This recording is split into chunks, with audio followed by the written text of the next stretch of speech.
listening to the Medicalize This podcast. I'm Lemmy. And I'm Tremayne Ansani. Today's guest needs very little introduction. His name is Andy Nguyen. You may know him as Andy MD through his YouTube channel and other creative projects. He is a recent graduate of the Medical College of Georgia and an incoming anesthesiology resident doctor at Yale. He is also a freelance photographer, videographer, and a content creator whose works pay tribute to the medical professionals and showcase the human side of medicine that the world rarely sees. His videos have attracted massive interest from a wide audience around the world and have gone on to earn him numerous awards, one of which is the 2023 National Memes Competition for Medical School Creative Videos, which he won first place for his music video titled Stay Inside, a toast to the front line. In today's conversation, we rewind the clock a little bit. Andy tells us about his childhood growing up in Augusta, falling in and out of love with the city he has called home for the past 24 years. He walks us through his unique journey, starting with his initial vocation for medicine, to his wrenching decision to enroll in the accelerated BSMB program at the Medical College of Georgia during the COVID-19 pandemic, which led him to pick up his camera and start documenting the incredible works of medical professionals. I was especially excited to hear Andy talk about his love for photography and videography and his personal growth as a creative producer. We talked about the 73 question series, the lessons he accumulated from interviewing people across the US, and his future plans for his YouTube channel and the MD Productions as he begins a new chapter of his life as an anesthesiology resident. Without further ado, here is Andy Nguyen, MD.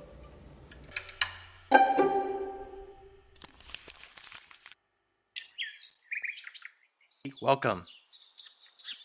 Thank you. Thank you guys for having me. Oh my God, I'm so excited for this conversation. I've been looking forward to it for months. I could have reached out to you earlier, but I kind of waited because I want to save it for this moment a few weeks after your match. First of all, congratulations on matching into your number one choice of Thank you. matching to anesthesiology. So I've been looking forward to this conversation, and I want to ask you about first of all, since before you joined this conversation, me and Tremayne had a little we talked a little bit about how to introduce you as a guest because you're so well known on YouTube medical community, and you don't I think you don't need much of introduction, but I'll do my best. Okay. I put a brief summary of my impression about you, and so I'm gonna read it. Andy is a self-motivated individual and talented content creator and a passionate artist who tells his stories in very unique ways. His work on YouTube has gone above and beyond to inspire thousands of others and provide insights into a more personal side of medical professionals that the world rarely sees. If there's one word to describe Andy and his work, it would be trailblazing, and that's an understatement. You're truly a wonderful person, and we are so lucky to have this conversation. So, for those you don't know who you are, could you just give a brief introduction about yourself? I'm always surprised because usually the roles are reversed. Usually I'm the one preparing these extravagant bios and introductions for my guests just because it's a big part of what my channel is, both on my podcast or on my interviews throughout my channel. So it's I don't know, it's always funny hearing that twisted in my direction because I never really expect it. So first off, my name is Andy Nguyen, soon to be probably next couple weeks doctor. Andy Nguyen. I am from Augusta, Georgia. Went to undergrad at Augusta University, and am completing medical school at the Medical College of Georgia. I did med school and undergrad as kind of a package deal in a 7-year BSMD program. So, yeah, I've been in Augusta, Georgia my entire life, which has had its pros and cons that I delve into fairly frequently on my channel throughout my personal vlogs. But I can say concretely now that next chapter will be in New Haven, as I did match in anesthesiology at Yale, hence the hat. very proud of it. Very much looking forward to joining the team there. They have such just a wonderful top to bottom team of leaders and overall just incredible people, let alone incredible doctors. So I just am so looking forward to that next chapter. Of course, a lot of people will find my face or my voice as NDMD from my YouTube channel, as well as kind of my other socials, where over the past 4-ish years, I've kind of built this creative platform using my past experience as a professional photographer, videographer, to tell the kind of underground stories of medicine and medical professionals, not in the sense of like the nitty gritty, like how do I get in, how do I study, yada yada yada, because I think there's a lot of resources, incredible resources, and people out there already doing it. But for me, because my background is actually in event and portrait photography, which then transitioned to documentary and interview videography, my passion has always been telling the stories of people, and that is a theme I wanted to very much continue in my art and put it in the lens of medicine, because I think people forget oftentimes, and especially in the light of the COVID pandemic, which I started medical school in, there's this huge, not effort, but I guess like theme to kind of dehumanize professionals as people that, hey, you signed up for this, you should be a robot. And I think that really unfairly distills the profession down into something that is not.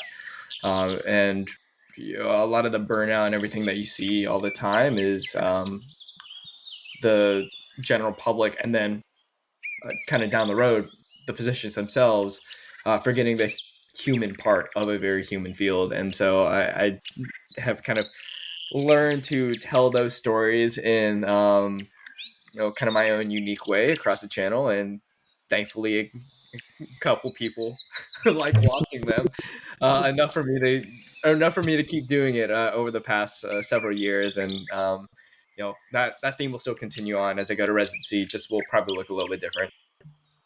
Wow, it's awesome introduction, by the way. Oh, thank you for the introduction. Oh, you're welcome. You're welcome. So, before we just, I want to use this podcast episode as a chance to reflect on your past journey throughout medical school. But I want to focus on the present first. Okay, it's been a couple of weeks after your match day. How has your life been? Oh gosh, free is the word that comes to mind. Like I've been just traveling, both with family, friends around the country, seeing people that I know I probably won't get the chance to see in residency when you're on like a very, very strict schedule. Mm-hmm. I've been golfing a lot. Yeah. Just been, as I talked about in my last video, where like I've recently like seriously picked up golf a lot more. Growing up in Augusta, you kind of have to learn to swing club, but I've never had a lesson. And I think it was this thing that before match I was using a lot to suppress my mind and kind of like escape from the pre-match anxieties. And then like after match, it was like, oh my gosh, I can actually enjoy this free. And I think the more that I get into it, the more life lesson. It's cliche as it is. Everybody that gets into golf will tell you it teaches you a lot of life lessons, and it does. But for me in particular, as I'm starting to settle into this, like, hey, next chapter is no longer home. Like, you're out of here. And Augusta, at the time of us recording this is immediately the week after Masters Week. So like, for me, golf is this very deep connection to home for me, because of like whenever I travel, people will recognize like the Masters logo, the Masters hat, and stuff that I wear, and be excited for the place that like I oftentimes take for granted, and more often than not will kind of hate on. So it's been this nice connection back that no matter where I go in the world, I have that like tie back to home to be proud of. But like overall, like that is kind of the theme of over the past couple weeks. It's, you know, of course there's the onboarding, the like signing a lease, all that stuff, like the technical aspect of things you have to get out of the way. Furniture is so freaking expensive. But yeah, like other than that, it's just been free. Like I don't have to wake up and wonder, like, do I have a job? And when people ask me like, hey, what are you looking forward to, the next couple years? Are you looking forward to the next chapter? My response pre-match was like, I hope there is a next chapter, or let me get back to you when I know where I'm going. Because everyone will go, oh, are you excited for this city or this city? I'm like, I'll tell you when I know where I'm going. So it feels good to have the answers and a direction to go. Right. And going back to your point about home, I completely agree. Like, I feel like in each of us, there's like a deep feeling for home that's like always calling for us to, no matter where you go, you always find home because that's where you were born and raised, and then that's where you spend most of your childhood in. I want to touch on your backstory, because I feel like we should start before before medical school. Augusta is what the city you grew up in. Also, it was the city where you found your call for medicine. So I would like to know, what was your inspirations for deciding to pursue a career in medicine? Yeah, so I think like thankfully, and I guess like the reason why I decided to go into a 7-year program was because I had kind of an earlier exposure to it. Being in Augusta, I did have like close proximity to the medical college here, as well as their affiliated labs and all that. And just on a whim, I ended up getting into a research program between my junior and senior year of high school. And out of all the labs, because it was like a couple other students from the area that got in, they got bench research, and Mm-hmm. I was the only one who got into a clinical lab. So I was actually seeing patients, and they were doing a lot of sickle cell and cystic fibrosis research on these novel treatments that would kind of help improve quality of life for these patients. So I was seeing them kind of longitudinally over the summer. But not just that, I had incredible mentors there, and some of which were actually medical students. They were they were like M1s transitioning to M2s at that time. One of which, well, I reached out to him extensively because I actually interviewed at the place he did residency at. He was in anesthesia, and he is now a cardiothoracic fellow at Texas Heart Institute. Yeah, like that big one, the Baylor one. And the other one is emergency medicine. Well, he went to emergency medicine at MUSC. I have no idea where he is now. But those guys like kind of took me under their wing, and like not just as a student, but just as a person. Like this, I remember distinctly, that was the summer of Pokemon Go, and like to see these medical students going like, yo, lunch break, let's ride around downtown really slow so we can hatch our eggs together. It was great. It was great. It was like, it was showing me that, hey, these guys are like, one, really brilliant, two, come from a ton of different backgrounds, but three, are people and have fun and for some reason can share the same interests as a 16-year-old. And I think that was like that, plus the click of like, okay, I actually enjoy seeing patients and seeing like the applied science, not just the science. That made me go, I feel well informed to commit to a program like that. Just because I knew kind of what I was getting myself into. Well, as much as a 16-year-old can. Yeah, man. Shout out to those medical students who make Andy who he is today. Oh yeah, Thanks. Yeah. I'm sure they've seen my stuff. Right. Brandon, shout out you. Hope you're doing well at Texas Art. Brilliant. I was just gonna also say, like you mentioned, once you got accepted, you said you knew what you were signing up for, but were you like a little apprehensive? Were you like a little nervous that also like because you matriculate, like, are you going to it at such a like young age compared to people who take like gap year or people like the average age is 25? Were you like a little nervous that you wouldn't be able to connect, or like you just felt like you were a little immature, like, or were you just like, No. hey? No, not at all. I actually had apprehension for a very selfish and different reason than that. I've talked about this before on my channel, but I got the acceptance into my BSMD program, and I actually turned it down for about a month and a half because I was like the student body president, student section leader, all that like BS that doesn't matter at all anymore in high school. But like me and my childhood best friend, our goal growing up together was like grow up. We'd go to UGA together, have our typical college experience. We were both big sports guys. He was on the football team. Again, I was like the student section leader and everything. Go through undergrad together, and like I'd go to med school and he'd become a youth pastor, and like that was our dream. And like selfishly, I didn't want to stay in Augusta because like that 7-year contract felt like putting me in prison for 7 years. And like selfishly as a 17-year-old, I didn't want that. And so I actually like I was fully committed, commitment deposit, like housing and everything set up to UGA for like a month and a half. And that like a month and a half knowing that I had the BSMD acceptance in my pocket too.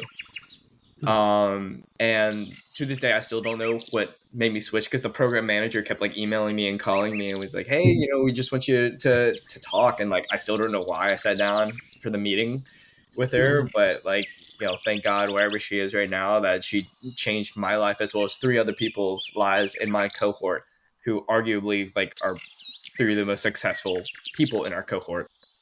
Because one person like was between like Harvard and everything, and then the other person was between 2 crazy schools too. I was the idiot who was between like UGA and this program.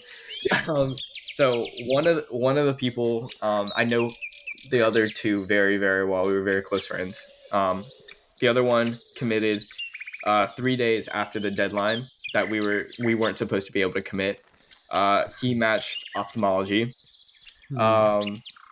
The other one committed 5 days after the deadline. He matched neurosurgery. And somebody committed a week after the deadline. Guess who that person was?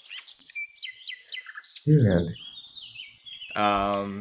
And so we all made it through the program. It kind of works out in the end.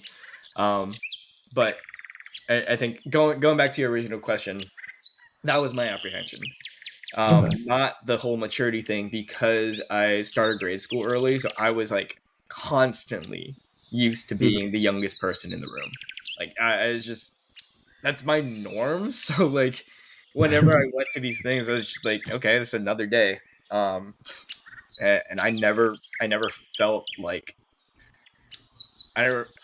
sure, there's definitely moments where you're going like, of course you're not going to be able to compete with the dude that had the whole like field medic career before you. Like you're spitting off like pathways and medications that I learned how to pronounce 3 minutes ago, or knew that they existed 3 minutes ago, and that's fine.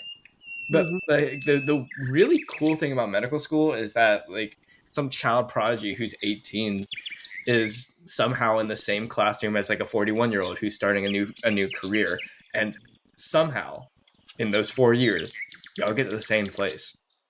It's really interesting, and that's something that like I didn't expect to see until like near the end, where you are really going like, man, I'm in the same place as like the guy who has 2 kids, and there's no like competition or feeling it, there's like this mutual respect of absolutely like we both earned our way into this, and like you're gonna be an incredible doctor. And of course like the life stuff afterwards, like I can't have a conversation about you know fatherhood and everything, and like it always the times that it kicks me in the face are the ones where it's like, hey guys, y'all want to hang out, and they're like, oh yeah, I got it, let me ask my wife, and I'm like, oh yeah, that's right, hey, go be a good husband. But like that's life. That's not a like med school is not the cause for that. Were you like you said like there were some other students who were in the cohort who also went to med school at a very young age. Were you just like were they in your class, or did you would you guys like interact with each other and you know Yeah, I mean like us as a cohort, like a BSME cohort, we went yeah through together. Right.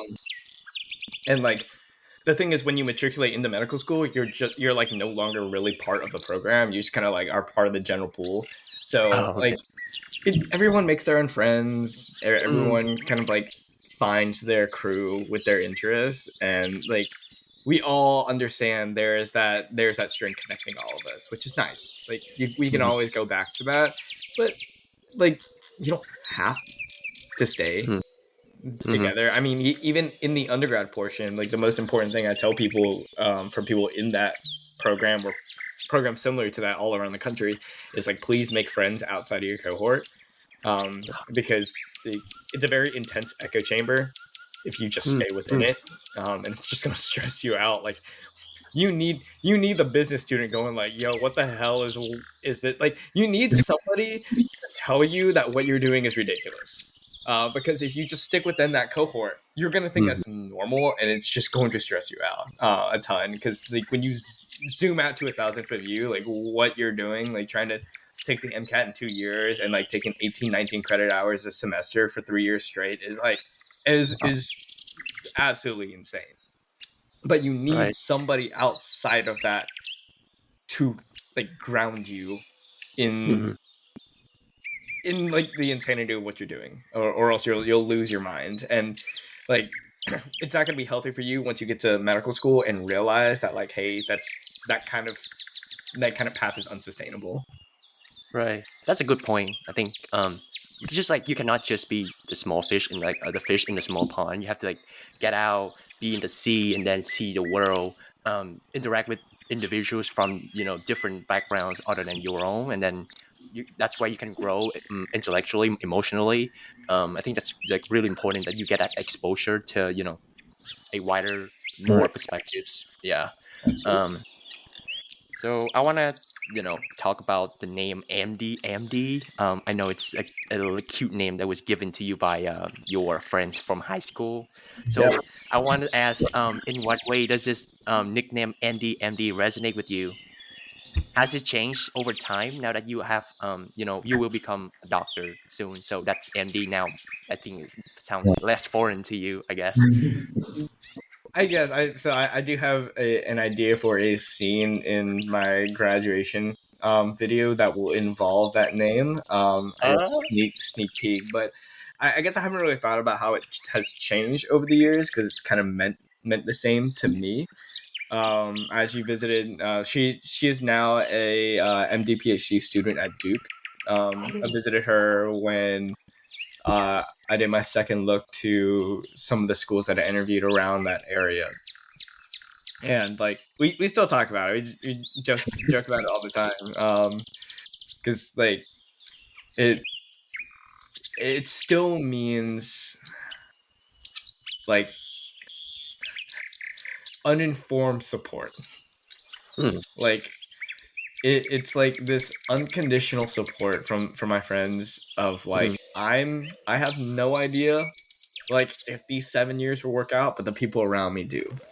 Mhm. um and like, yes, it's this cutesy little nickname, whatever, that has stuck around, but I think that like little sentimental meaning of, okay, like regardless of the anxieties and the apprehensions that you have, like there are still people that are believing you regardless of what happens, and that's what that means. That's what that name means to me, and I guess it's an appropriate name for a YouTube channel that I had no idea would turn into what it is today. I guess for me it means you have in addition to the unconditional support from your family, it can also means that it's kind of like a goals for you to pursue beyond your imagination. So like because you have that you are in a program that prepare you to become a doctor, you can that's name I think represents strongly this you know this goal, this desire to become someone that you never thought you will become. So I think yeah. um so yeah, Tremayne. Yeah, I was just gonna say definitely. I agree too. For me, it just like you said, it means connection. It means personal stories. It means having a other side, a other perspective in which you're not seeing just this like mechanical thing. It just means to me life stories. And like you said you didn't know kind of how MD was gonna turn out in your production. So was your when you originally were creating your channel and everything, did you like envision it talking about like personal sides of like health professional stories, or were you like had another envision another way that you wanted your like YouTube channel and your production to go? Like, was it going to be like a personal blog? Like, what was your original vision? God, I barely know what my original vision was. I mean, of course, like that the people stories was the main purpose of it, but I mean, like my main one, it was a creative outlet. It was a skill set that I wanted to not lose in medical school. Two, it was a way of connecting people because, and by people I mean my own class. So like one of my first videos was like sitting down and kind of doing this interview type thing of like raw one sentence reactions to starting medical school because I mean we started med school at the peak of COVID. Like we didn't have any of the traditional socials. Like I barely knew any of my class. So this was like this one little thing where I could put together something to share with my class and at least start the conversation to get to know each other more than like a group me profile picture. And so that was like one of my big intentions, but I mean the main motivating factor for me to even like keep going past one video, like my first video was this like 40-minute long ramble of an awfully color graded and edited video of like me breaking down what it's like to be in a BSMD program, because like what I saw was a content gap. When you search those accelerator programs, all there is how do I stat pad myself to get in? What are the best ones to get into? How do I write my personal statement to get in? And I'm just like, man, F all this. Like, nobody's putting out like what it's actually like to be in one of these. Because like, you can bust your butt to get in, and then what, right? Right. There's a lot of nuances that you don't think about until you get there. And so like I posted that and then it got like 1,000 views and I was like, oh my gosh, I went viral. But like that the view count wasn't the thing that actually kept me going. It was it was actually the comments, because the comments were like like, thank you so much, nobody has put this out there, and like this is giving me so much insight into like if I should or not. And I was like, oh, these videos can actually impact people. That's cool. And so that was like my little flame to keep going, and call that a mission if you would like at the beginning. But yeah, like that really is it. It's to impact other people, and of course like my style of storytelling has grown, especially like through the first 6 months of trial and error. I was actually like about to quit during December of that first year because I put like a hard deadline of if I don't hit 1,000 subscribers by my first 6 months, like I'm dropping it. It's taking me so much time and energy to do this, and it's just straight up not worth it. And of course, like the 73 question series came along, and it was literally like I just had a fever dream of an idea to start it. And then I also like started full court sending emails to other people who were notable on the platform. I mean, like Jake, Dr. Cellini, and all of them who like ended up turning into some of my like closest mentors. Like I was about to quit December, and literally it was like the pediatric emergency medicine 73 questions, and then the general surgery 73 questions, and that was when I woke up to like 24,000 views in like 24 hours. And I was like, what in the world is going on? And that was how I like rocketed to my first 1,000 subscribers. That was like 2 weeks into January. So I was like 2 weeks away from like not even happening. So yeah, that's and like of course, you know, I kind of launched onto that, and then over time I said, you know what, like I'm sharing a ton of other people's stories, and it's super like useful to me exploring specialties, and it's obviously very useful to other people, but like there comes a point, and I realized both from a business standpoint as well as like a creative standpoint,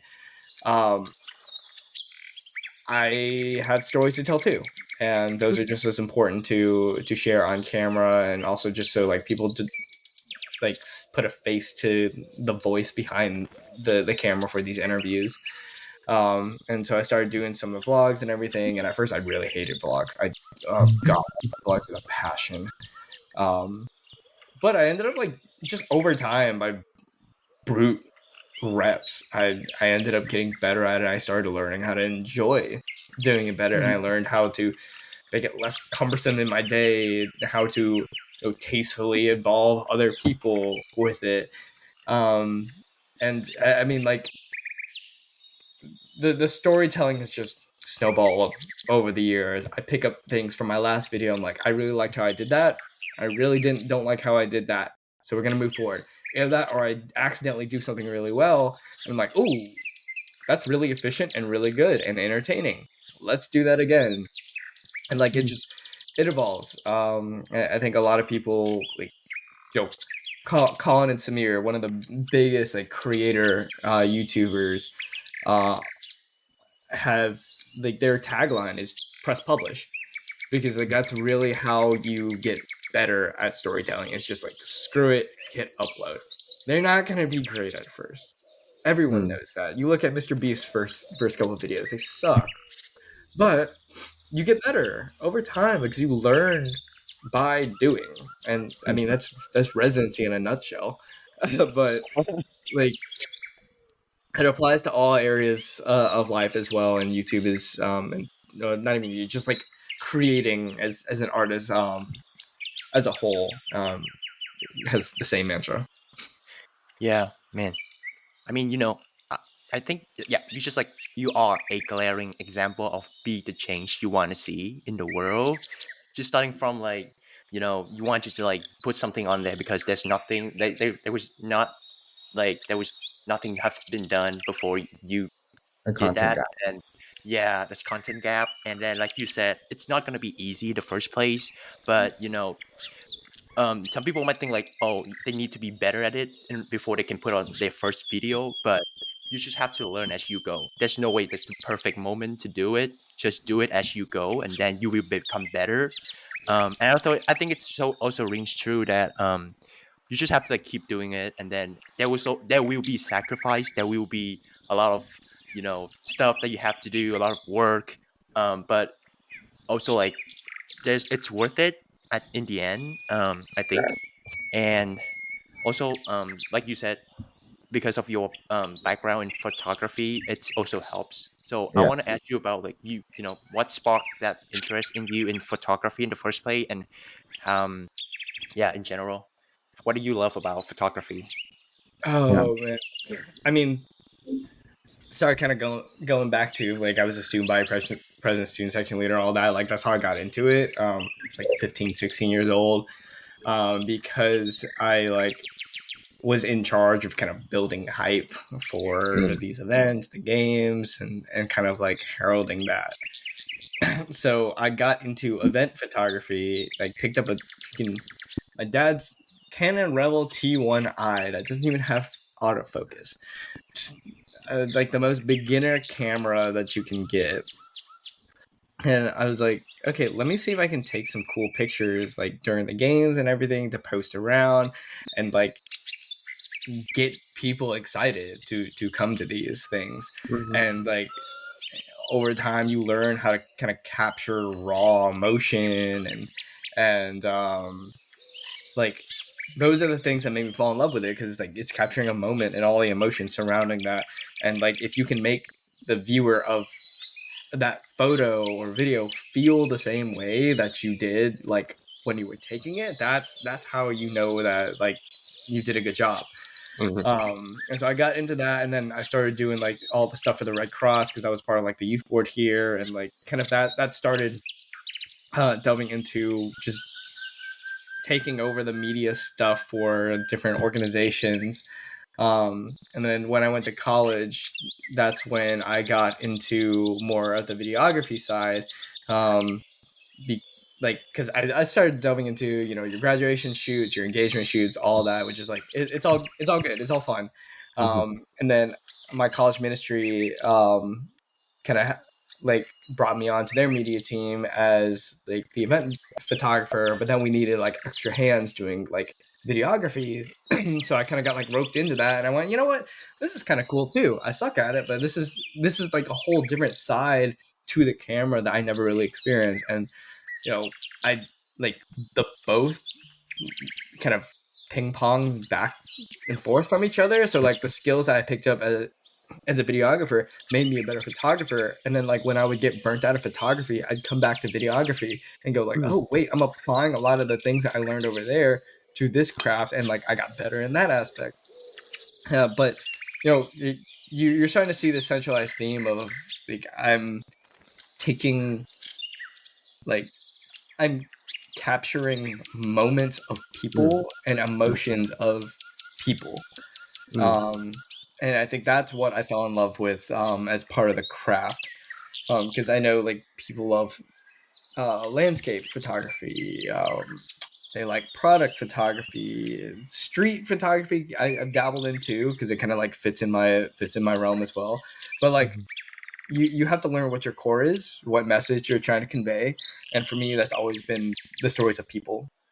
Mm. So it was Mm. very easy to translate going into medical school and my channel. And in fact, that's probably 90% of the reason why I was able to balance all that.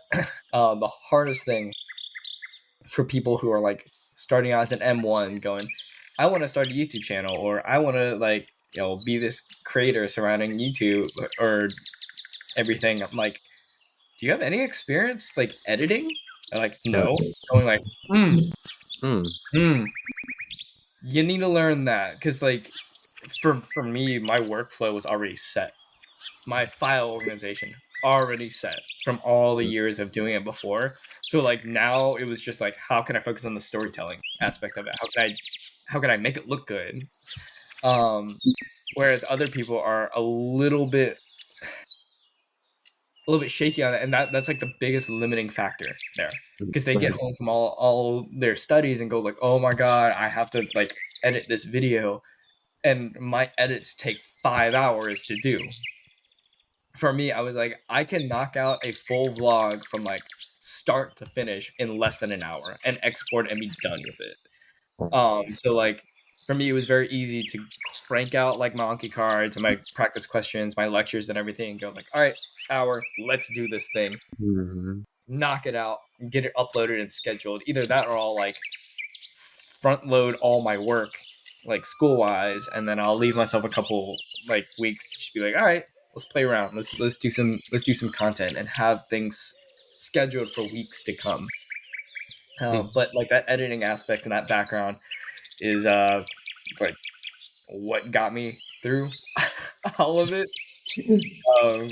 But yeah, like that really has been my like first love of the art. There's a reason why I gravitate towards like the photo and videography so much, rather than like music or writing is because it's a skill set that I've learned can be very impactful in capturing a moment and like transmitting emotion over time. Right. I was gonna ask what, like, speaking of that, because I feel like I want to get more into like photography and editing and better at social media. What's some tips or advice that you would give to like people? Oh man, how long you want this episode to be? Do not give me like that's like people rarely ask me about like the creative or like the Yeah. technical creative aspect of it, and that's like a ton of my background. And I'm like, oh, don't get me started. You're gonna open the can of worms. But like to keep it very very broad. One, for editing, iMovie is a wonderful place to start if you have a Mac, because Final Cut Pro is just iMovie Advanced. And if you want a little bit more with all that, DaVinci is fantastic and it's free. Like the Pro version is like a paid subscription, but like DaVinci free is literally like 95% of all the features. And it's a great editing platform. I think Peter McKinnon edits on DaVinci. There's a lot of big YouTubers that like, and not just like YouTubers in the vlog sense, but they're people who are plugged into the photography, videography community that actually do edit on DaVinci. So it's fantastic. Gear doesn't matter to an extent. 99% of my vlogs are now filmed on this. This is my favorite camera of recent times because it's so good. We're focused on storytelling because one of my big inspirations is Casey Neistat, and like the reason why I pull a lot from him is that like he doesn't have the craziest color grading, especially in his early vlogs. He's not filming with the best camera in the world or anything, because you can make trash in 4K. That doesn't mean people watch trash in 4K, but some will watch an incredible story in 1080p if it is well constructed, well framed, well timed, and everything. And like those are things that like you need to focus on first. Because I think a lot of people jump into like, what is the camera that I need? What is the microphone that I need? What is the lighting setup that I need? And it's like none of it. Maybe audio, because I will say like people will click off an 8K video with trash audio faster than a 1080p video with good audio. So like a mic is probably your first investment, and like I use the investment loosely because it's still like less than $100 for a great plug-in mic. But after that, it is just play around with your edit, play around with timing, play around with how you cut things. Just like learn the basics of framing. Like don't make weird cuts. A very plain example that you would notice is like if someone is walking from like left to right of the frame, the next cut, the person should not be walking from right to left of the frame. That's something like super simple, but if you're not paying attention to it, you can just cut those two clips together and it looks really awkward. Andy Toe is a fantastic person to watch if you're looking to get into the basics of cinematography. He coins it like the 3-piece combo of like tights, wides, and mids for shot variation. It's like it's such a basic concept, but you mix up the order of you go from wide to set you get the setting in place, to a tight to focus on an object to focus, to a mid to spread out to the person holding the object, back to another tight of the feet walking to another room. Like that's already in itself telling a story just with variation of those 3 shot types. You carry that basics like throughout a whole video, boom, you have the tools to construct a timeline. And like it's just one of those things where if you learn those things, the rest of it is go in that sandbox and play like a kid. That's what this is supposed to be. It's supposed to be fun. It's supposed to be this like creative outlet where nothing is wrong, which has been a great dichotomy to medicine, where there is sometimes a very concrete, this is right or this is wrong, like this is the correct treatment or this is going to kill somebody. But like in art, there is no wrong, Right. that you can do. So, oh, let me put an asterisk by there. There's a ton of wrong you can do.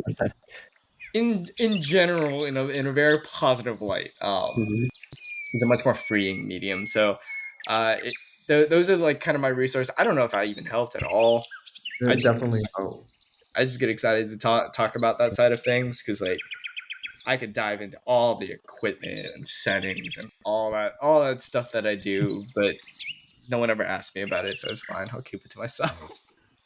Yeah, I really love your point about focusing on the storytelling and then developing your technical skills later. But it's like I like the analogy of a house where you need like a good foundation, and then you can build Mhm. up the walls and the paintings and then the furniture. But the foundation has to be strong in order to keep the house stable and rigid. Speaking of storytelling, I know that your storytelling does shine through in your 73Q series. And each videos is I would say a glimpse into the personal side of medical professionals. And I want to ask you, what does this series mean to you? And then what have you learned from interviewing people over the years, specialty to specialty? And how has your perception or your perspectives changed after each interview? I know it's a lot of questions thrown at you, but Yeah, it means so much. I mean, like it's a thing that kind of like built the channel.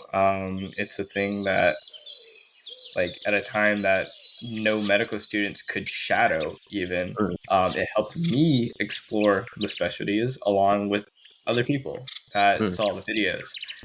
Um, I think I saw the impact I could have with representation. Like one of my favorite things is particularly the orthopedic surgeon video, as well as the OBGYN video, both of which are just incredible figures in the Black community. And like the OBGYN was just, she's awesome. She also has her own channel, by the way, just a complete mm, badass.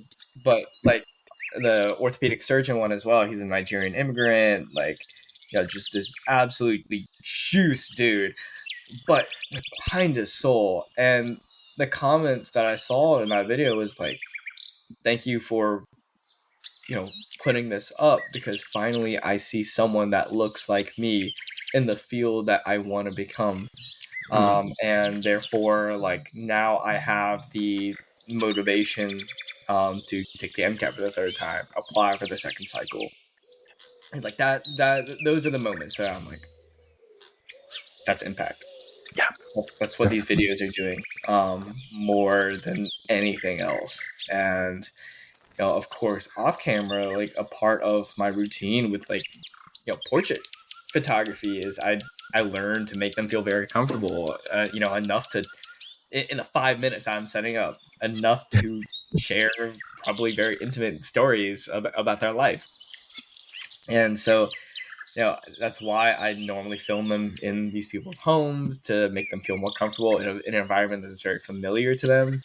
And it lets down those walls and lets people know that they have a life outside. Like people can go home outside of the hospital and the clinic, and like that to me has been just one of the most insane impact feelings that I've ever had. Because even thinking back to like the plastic surgery video I did with Dr. Ricky, who's just an amazing person. Like his story of basically going to med school at like 30 inspires so many people. And on top of that, like there's people who go or live in areas, whether they're in high school or they go to college in an area that doesn't have a nearby hospital that has a plastic surgery department, so they can't even shadow these like specialties. And for them, that one video was like their little like taste of shadowing, to even get a feel of, is this something I want to do? And that's just so it's so powerful to have that resource up there on a platform like YouTube, where it'll be up there forever and ever and ever and ever. It'll still get views, 2 days after I post it and 2 decades after I post it. And that, like, on a 1,000-foot view, impact has kind of been like the biggest thing for me. On a personal level, I think for me it was that one moment of, like, yes, I was hesitant to stay in Augusta for 7 years, but, like, this was this weird little, actually, you get to travel, here you go. And it was like this crazy little Casey Neistat dream that I've been living over the past couple years, for better and worse. I will say that I started to understand the fatigue that made Casey stop doing a lot of the travel that he did. Because, like, I'm not even joking. From about May 2023 up until mid February 2024, on average, I was on a flight or in a different city every 2 weeks. Oof. On average. Wow. Which meant there are definitely weeks where I was on a plane every single weekend, in a different city, and I was, like, doing that hotel to airport to Wow. on site to hotel back to airport. All, I do mean it when I'm like, the amount of med school work that I've done in airport lounges and in hotel rooms is insane. Like, I submitted ERAS in a hotel room. Like, that was just my life. And that's one of the reasons why I realized I needed to stop the 73 questions, because, like, oh my god, I cannot do this in residency. But I'm so glad I did it when I could, because, I mean, I can literally go into any major city Mhm. in the US and know somebody to go have dinner with. I have mentors all around the country who are more advanced in both their medical as well as creative careers, whereby, like, the whole business aspect of this stuff I figured out along the way, and without, like, the mentorship that I had from people that I interviewed, it would not be set up in the way it is today. Because, like, I've never done this. My parents have never done this whole entrepreneurship thing. So, like, I needed to lean on that. Mhm. And that all came about because of the travels that I did for the 73 question interview. But, like, on top of all of that, I feel like I have this weird, it was very evident on match day when I got, like, a ton of random texts from people that I interviewed over the years. Like, I didn't realize I made this weird spider web connecting, like, the entire medical creator community. It was very, very surreal to look back on that and see, like, I think just how much support I had from the people that I interviewed, and then they started connecting with each other and collabing with each other, and I was just, yes, community. This is what I love to see. Um, that to me has been kind of like my big little thing that puts a smile on my face when I think back at, like, what the 73 questions have done over the past couple years. It has built so much community for me and, like, medical creators as a whole. Like, Yeah. I have lifelong friends, and Yeah. I have lifelong friends, colleagues, and mentors from my Yeah. travels, that I would have never had if I never pressed record. Yeah, for me, like, it's the connection, it's the people, it's the community that you built along the way that matters to you, and then all the like relationship that will last you along a life, um, which Right. I really love to hear. I was You just know, gonna ask that. Oh, sorry. That no, Yeah, I go ahead. completely agree and concur with what you were saying. Just the diversity of backgrounds and experiences that your series has shown us really, like, for me personally, just been like open my eyes to all these different perspectives, but also all these different subspecialties, but also, like, I can really pursue medicine and pursue any lifestyle that I desire. And that cliche, like, medicine is life, like the only thing you can do is medicine, that's been really, like, dispelled by your series and everything. So just like, Yeah. yeah, like you said, the community, just the like widespread reach that you've had. I feel like I've seen so much from this tiny little home and watching my computer screen from you. I appreciate it. That just means that like they're working as intended. I think the internet always skews context and intention. It's why you get a lot of like the cancel culture all the time. But to hear that the videos are having the intended impact means the world to me. So I really do thank you guys. I mean, I'm also like a big fan of the 73 Q Quack series. So, I mean, I know it's a lot of hard work for you. Like, you've been really transparent on, how much work you put into this series and your YouTube channels in general. And I mean, it's insane to like even think about that. But you went through all of it, and now here you are. Um, I want to talk a little bit about match day. When the culmination of your hard work over 7 years just come down to just a single email at 10 Oh, o'clock in the morning. In the video that you posted about that match, like that moment, tears were shed, and you like call your mom, and I want to like talk more about the emotions on that morning. I want to hear more yeah. about it. Like, I know you wish like a lot of relief, a lot of joy, but yeah. I was just gonna say, side note, I also love the like outfits that everyone had and your hard Oh work and yeah. everything. So cute. Yeah, every med school does it differently.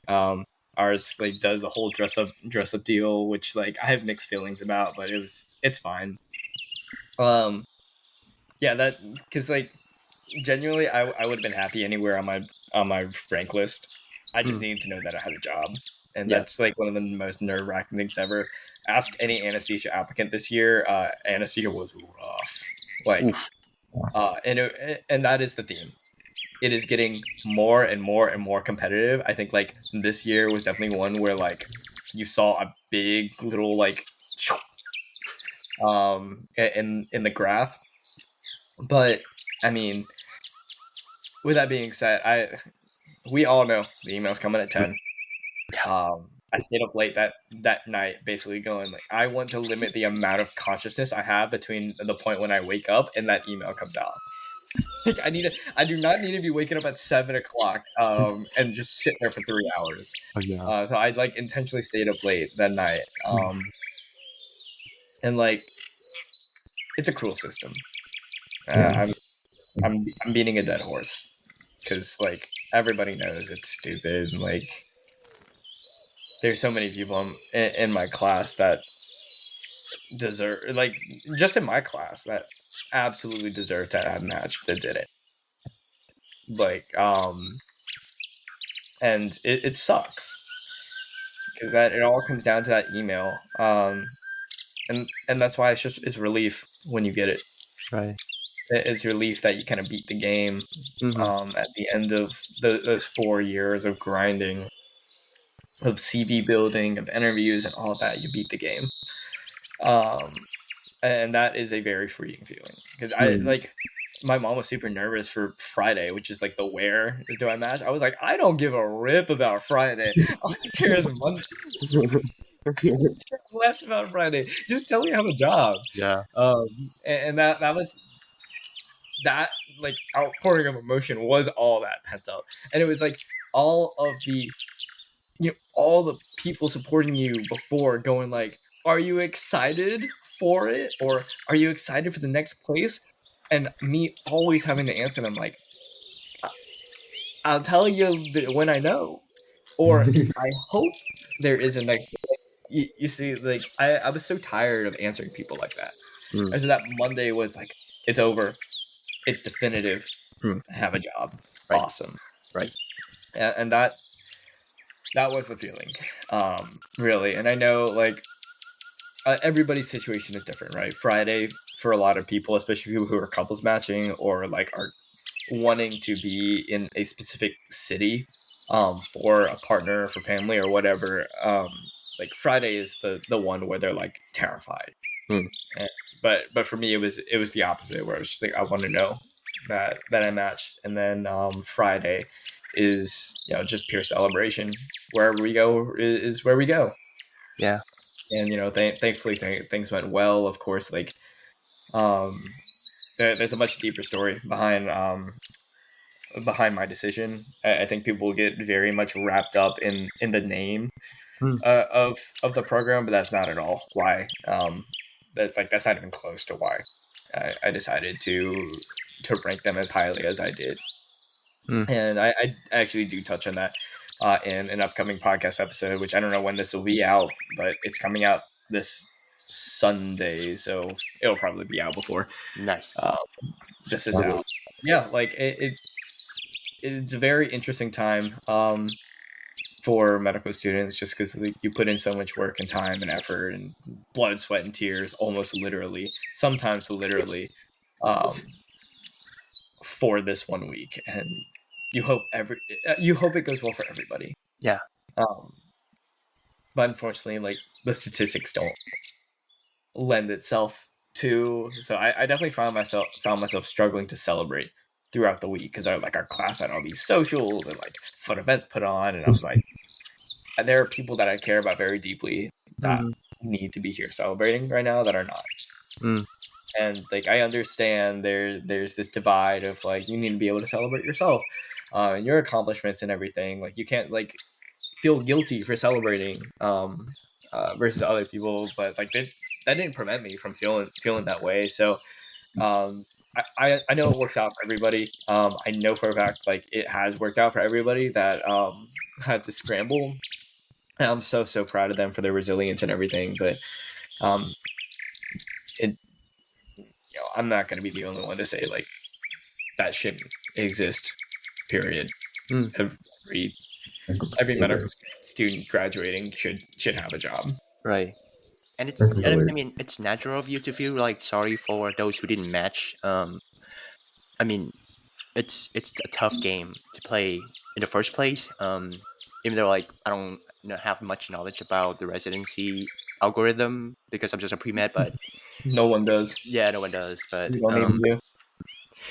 I mean, at the end, you just gotta like celebrate your achievements because you worked so hard for that, and you deserve it. And I want to know that, it all comes down to who gets picked and who does not get picked, and those who do not get picked, there's will be another chance for them. So I think you don't have to like, there's like this sense of feeling sorry for them, but I think at the end of the day, also celebrating the small thing, or like it's a big accomplishment, so celebrating that. And also Tyler he was there too, right? He matched into his number one choice in pediatrics. It's funny. He's actually coming in town like today. Oh my god. I'm Master's number one as well. I mean, he's been a big part of the indie productions team, and just like he's been such a good friend to me over the past several years, and I'm so proud of him. Like he's gonna be one of the best doctors in the entire world. I would trust my kids with him. He has gained a fantastic president who also sees the impact of the creative work outside of it. And that's something that we very much share. Obviously, his medium is writing, for which he is so much better at than me. Yeah. The guy's got his own book published. That's fantastic. Small plug if you haven't read it. Freeze Frame. Go order it. It is so good. It's so good. And he's got a ton more on the way that like some of which he can and some of which he can't talk about. But like he's got a bright future. Yeah. He has such a bright future. And I'm very, very proud of him for matching there. I'm glad to have captured that moment as well. Yeah. Shout out to Tyler. You're awesome. I'll tell him that later. Thank you. Well, I was just gonna ask, since you are transitioning to your next phase of residency and everything, can you disclose some of your like upcoming plans for NDMD Productions, like more Scrub Andy? Like, what do you see coming? Yeah, that's always the question that comes up for everybody. I don't have a concrete answer to it right now, other than I will very much be continuing that. Of course, like I've already closed the chapters of 73 questions, and as much of an impact and everything that's had on my life and others, that that series does not serve the same purpose as it did to me as a first year. Mm. I've already I'm not a pluripotent cell anymore. I have specialized. I know what I'm doing, and that's something that like I will focus on as I grow. Lifestyle content is definitely going to be on the forefront just because it will be the most easily accessible to me, especially in the first couple months when I'm working with New Haven Health, Yale, and seeing kind of like what projects they are interested in and everything. Like the leadership has been very supportive of what I do, as well as already if you look at the Yale School of Medicine socials, they already do a lot of things that I do. Like Mm. they highlight students and they'll do photo ops and everything, and then like they have their own like music media division in their medical school that does videos and documentaries and stuff. So like I'm kind of in the process of trying to reach out to them, seeing like what they got going on, and if I could be like a peripheral consulting type person for them, I would love to be able to. But of course, like on my end, documenting my stories, things are going to change there. But at an institution like Yale, you're going to get like some of the like most talented, just decorated physicians and healthcare providers there that I'm sure along the way I'll get some sort of interview type deal down, because yeah, that's like a lot of my background. Mm. It won't be the 73 question type style. It might be like 60 minutes type style. But like those are all options that I see in the future. Just because like I'm excited Mhm. to have those stories kind of at my disposal to share. It's just figuring out in a new place, in a new home, on top of like first prioritizing like let me work on being the best doctor I can be too. Mhm. At the same time, and like that's where I say like the lifestyle stuff will probably be the most easily accessible. So you'll definitely for the first couple months be seeing a lot more vlogs um, out of me and reflection type stuff as I'm processing that, because I do want to document it. Mhm. But like throughout all of that, Mhm. in the back of my mind, I'm going like, how can I bring some sort of interview series back?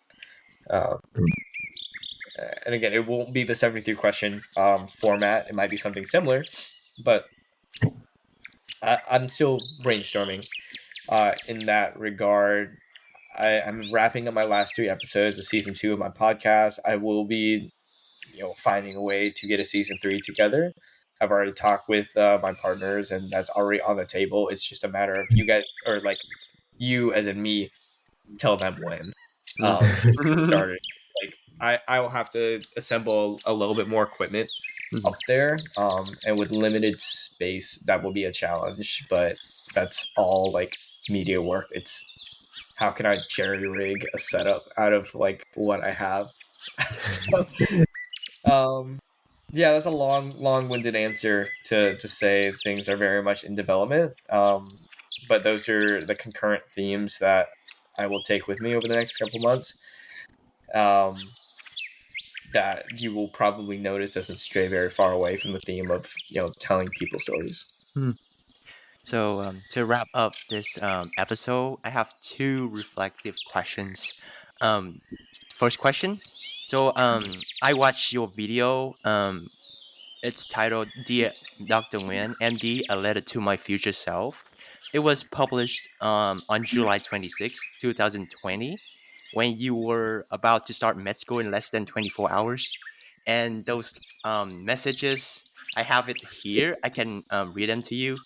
I just like a little some quotes. So Forgot to there exist. are there are a few things that I want to tell you that I hope you listen to me a little bit more. I hope that you have at least 1,000 subscribers. I hope you will figure out what specialty you want to be in. I hope that you gain tons of friends and you make new memories along the way. I hope when you face challenges you have the courage and determinations to conquer all of them. I hope that every time you feel like giving up, you have faith in him. If he brought you here, he will get you through it.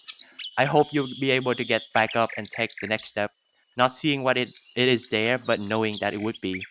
The most important thing that I hope happens if you are looking back 3, 4 years later, I hope that there's someone out there that gets impacted by these stupid little videos that you're making.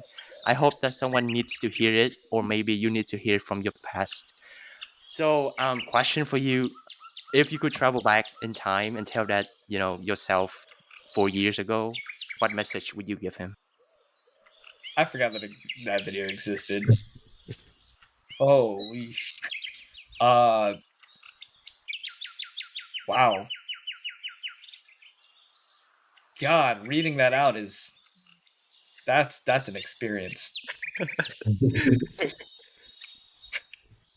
I mean, you have accomplished, like, you check all the boxes. I was gonna say, Every I think single that's box. what I'd say. Literally. Job's finished. Yeah. Job's finished. Mm. Because, like, wow. I think every single one of those checkboxes and more have come true. And very much, like I said, not in the way I expected it to, in the way it was supposed to. I don't have many other words to tell that person 4 years ago other than you're right. You're not going to know why you're right, but you are. Yeah. So, second question, also on that. So, if you could use this episode to leave a message for yourself 5 years from now, what would you tell that Andy? Maybe like a senior resident. What message would you tell him? Go be the best doctor you can be. Remember that you're taking care of people, not vital signs, not diseases. You're taking care of somebody with a background, a family, a belief, with a support system. Remember to take care of the people around you as you're going through this, and thank them as you're going through it, because, like, residency is hard, and taking care of somebody in residency is hard, because taking care of someone in medical school is stupidly difficult. And then just don't let that creative fire die, because it's right. I was right 4 years ago. I'm going to be right 4 years, again. Yeah. That if one person is impacted by these silly little things that you're uploading, it's still worth doing. Thank you so much, Andy. Thank you for gracing us with your presence and your insight and your radiant smile. Thank you so much. Thank you. I appreciate you guys for reaching out. This has been wonderful. You've had great questions. I hope you have enjoyed my yapping as I go with you on these invited podcasts. But somebody gets something out of it. Yeah, for sure. Yeah, definitely.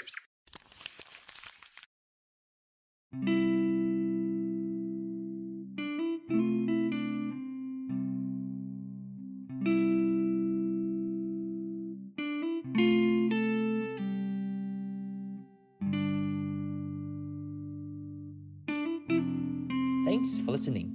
This episode of Medicalize This was produced by me, Lê Nguyen, and Tremayne Ansani.